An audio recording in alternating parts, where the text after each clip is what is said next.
Hello friends, my name is Tarun Saini.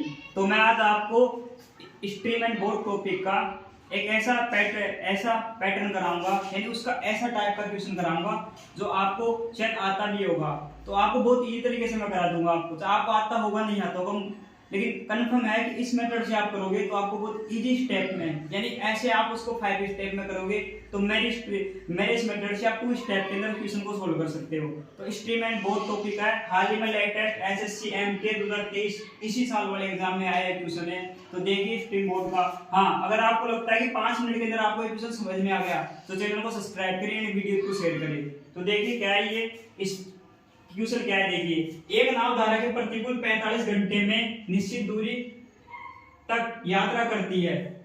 प्रतिकूल 45 घंटे में एक निश्चित दूरी तक यात्रा करती है। यह धारा के अनुकूल 36 घंटे में समान दूरी की यात्रा करती है। यदि नाव की गति 36 किलोमीटर प्रति घंटा है तो शांत जल में नाव की गति और धारा की गति के बीच का अंतर ज्ञात करो। तो देखिए क्वेश्चन क्या कहना चाह रहा है कि एक धारा के प्रतिकूल, यानी एक नाव है, प्रतिकूल का मतलब होता है कि अपस्ट्रीम, यानी अपस्ट्रीम। प्रतिकूल का मतलब होता है कि अपस्ट्रीम, यानी मान लो ये नाव है, ये धारा के प्रतिकूल कर दिया, यानी कि x माइनस वाई की गति से डिस्टेंस 45 घंटे में x माइनस वाई की स्पीड से 45 घंटे में कुछ डिस्टेंस ट्रेवल करती है। समझे आप? और अब ये नाव है, अपस्ट्रीम का मतलब होता है कि धारा के अपोजिट, यानी प्रतिकूल। धारा ऐसे बह रही है तो नाव ऐसे जा रही है, अपोजिट जा रही है, तो दोनों का अंतर, दोनों की स्पीड का अंतर कर देते हैं अपन। x यानी x क्या है, ये x है स्पीड ऑफ बोट और y क्या है, स्पीड ऑफ करंट, यानी धारा की स्पीड। समझे आप? दोनों मान लो इस धारा की डायरेक्शन ये है, यानी करंट की डायरेक्शन ये है, और स्पीड जो बोट है इसके अपोजिट साइड जा रही है, तो दोनों अपने एक दूसरे के अपोजिट जा रही है। तो उसके अंदर क्या होगा कि दोनों की स्पीड में अंतर लिया जाएगा।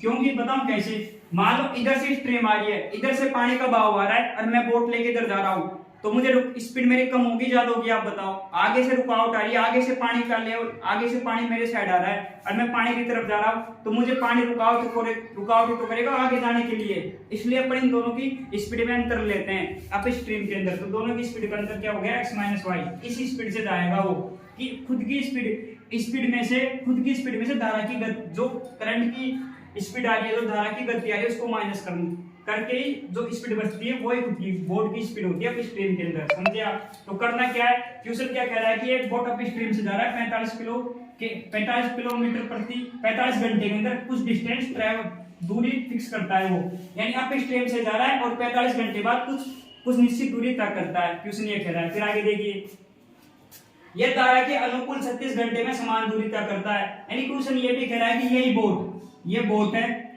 जो धारा के अनुकूल यानी डाउन स्ट्रीम धारा के साथ, मान लो कैसे धारा के साथ, कैसे मान लो धारा इस डायरेक्शन में जा रही है और बोट भी इस डायरेक्शन में जा रही है, तो दोनों की डायरेक्शन एक साइड जा रही है। तो धारा की जो पानी का वेग है, मान लो मैं इस साइड जा रहा हूं और मेरे पीछे से पानी का वेग आ रहा है, तो मुझे तेजी से तो आगे की साइड भगा के ले जाएगा। तो उस कंडीशन के अंदर ये स्पीड ऑफ बोट और स्पीड ऑफ स्ट्रीम दोनों जुड़ जाएगी, तो बोट की स्पीड क्या आ जाएगी, x प्लस वाई। इसी को क्या बोलते हैं, डाउन स्ट्रीम, डी से रिप्रेजेंट करते हैं। समझे आप?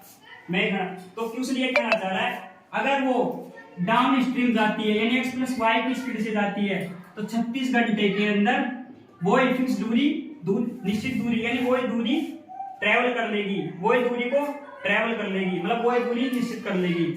तो अब यह है कि शांत जल के अंदर नाव की गति धारा की गति के बीच अंतर। तो इसको करने के लिए एक फॉर्मूला होता है, यह होता है, उसके हिसाब से ही क्वेश्चन सोल्व हो सकता है। तो देखिए ऐसे तो करने को तो लेंथी मेथड है, लेकिन मेरे हिसाब से फॉर्मूला है, वो भी मैंने कहीं से सीखा है, तो मैं आपको बताता हूँ। देखिए क्या फॉर्मूला है वो, चालू रखिए।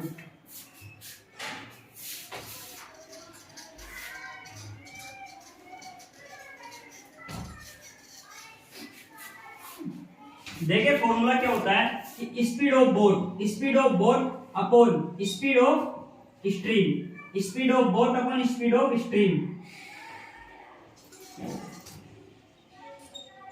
स्पीड ऑफ बोट अपॉन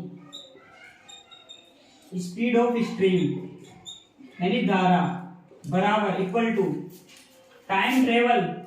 दोनों में जो मान लो बोट को जाने और आने में कितना समय लगा, जाने आने में कितना समय लगा, मान लो बोट अप स्ट्रीम से तो गई है 45 की अप स्ट्रीम से तो टाइम, हाँ अप स्ट्रीम से तो गई है 45 घंटे में दूरी तय की है, और डाउन स्ट्रीम से गई है जब 36 घंटे में दूरी तय की है। तो दोनों टाइम का रेशियो, स्पीड ऑफ बोट और स्पीड ऑफ स्ट्रीम का रेशियो क्या होता है, time travel by up stream and down stream by boat T1 T2 upon इन दोनों का अंतर T2 माइनस T1 इन दोनों का अंतर, यानी कि speed of boat speed of stream का रेशियो दोनों अप स्ट्रीम और डाउन स्ट्रीम जाने आने में लगा समय का जोड़ बटा दोनों समय का अंतर का ही अनुपात होता है। ये फॉर्मूला होता है, समझे आप।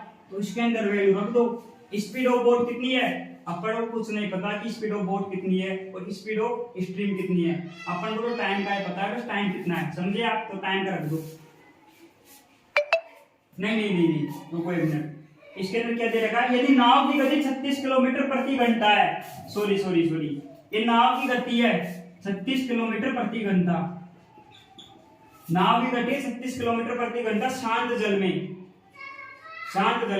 यानी क्वेश्चन क्या कहना चाह रहा है, यदि हाँ रुको एक बार मैं शुरू से आपको बताता हूँ कि क्वेश्चन क्या कहना चाह रहा है कि एक नाव धारा के प्रतिकूल 45 घंटे में निश्चित दूरी तय करती है, यानी 45 घंटे में वो अपनी स्ट्रीम से कोई फिक्स निश्चित दूरी तय करती है। यदि धारा के अनुकूल यानी धारा के डाउन स्ट्रीम यानी धारा के साथ अगर 36 घंटे में वो समान दूरी तय करती है, समझे आप। यदि नाव की गति ये 36 घंटे में से करती है, लेकिन अपन को इसमें एक चीज और दे रखी है, वो गलती हो गई कि स्पीड ऑफ एक्स का मान दे रखा है, स्पीड ऑफ बोट का शांत जल के अंदर, speed of boat in still water, यानी नाव की जो स्पीड है वो अपन को दे रखी है शांत जल के अंदर। कितनी दे रखी है, नाव की स्पीड दे रखी है अपन को 36 किलोमीटर प्रति घंटा, नाव की स्पीड दे रखी है अपन को, ये चीज और दे रखी है। तो इधर पुट कर दो, तो स्पीड ऑफ बोट क्या है 36 किलोमीटर प्रति घंटा दे रखा है, स्पीड ऑफ स्ट्रीम आप लोगों ने नहीं दे रखा। इधर आ जाइए T1 T2 दोनों में समय कितना लगा, 45 से 36 को जोड़ दो, कितना आएगा 6 5 11, अरे 4 4 8 81 बट्टे। अब इन दोनों टाइम का इंटरवल यानी T1 T2 T1 का जोड़ और T1 T2 का अंतर, इन दोनों का अंतर निकाल लो, कितना है 45 में 36 गए तो कितना बचेगा 4 और 5 9 बच जाएगा, समझिए। देखो कितनी बड़ी स्टेप के अंदर क्वेश्चन आ गया। आपको समझाने के लिए मैंने इतनी स्टेप लिखी है, लेकिन स्टेप तो यही है ना कि करना क्या है, speed of boat upon speed of stream बराबर टोटल टाइम आने जाने में डाउन स्ट्रीम से अप स्ट्रीम से आने जाने का समय टोटल बटा डाउन स्ट्रीम से अप स्ट्रीम में आने जाने का समय का अंतर कर दिया बस। स्पीड ऑफ बोट क्या थी 36 थी, स्पीड ऑफ स्ट्रीम क्या है, धारा की गति क्या है x है, बराबर दोनों का टाइम क्या था भाई, गया तो अप स्ट्रीम से था 45 घंटे के अंदर, आया डाउन स्ट्रीम से था 36 घंटे के अंदर, दोनों को जोड़ दिया और दोनों का अंतर निकाल लो, 45 में से 36 गए तो 9 आ गए। अब काट लो इसको, 90 90 81, अब आ गया भाई 9 आ गया। अभी तक क्या बचा भैया देखिए 36 इक्वल टू 9x बच गया। अब x का मान आ गया, कितना आ गया 936। तो x का मान क्या, x का मान छूट जाएगा यार, ये y का आएगा नहीं, तो स्पीड ऑफ स्ट्रीम है y का आएगा, तो y का मान कितना आ गया, समझे आप। y को इधर ले गए 9 1 इक्वल टू 36 आ गया, 36 बराबर 9y आ गया।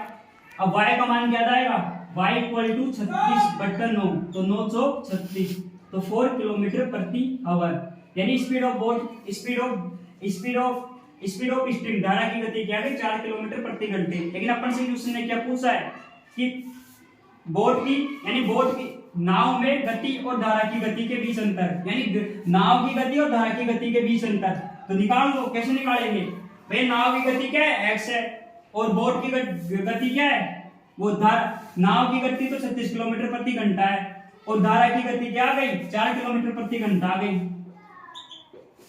और दोनों का अंतर क्या आ गया, x माइनस वाई का अंतर क्या गया, 36 में से 4 गया तो 32 आ गया ना भैया, 32 किलोमीटर प्रति घंटा। तो देखिए मैंने कितने इजी तरीके से आपको बता दिया। आपको बस एक फॉर्मूले में वैल्यू रखनी है। अगर आपको लगता है कि मेथड आपको समझ में आया तो वीडियोस को शेयर करें, चैनल को सब्सक्राइब करें। Thank you.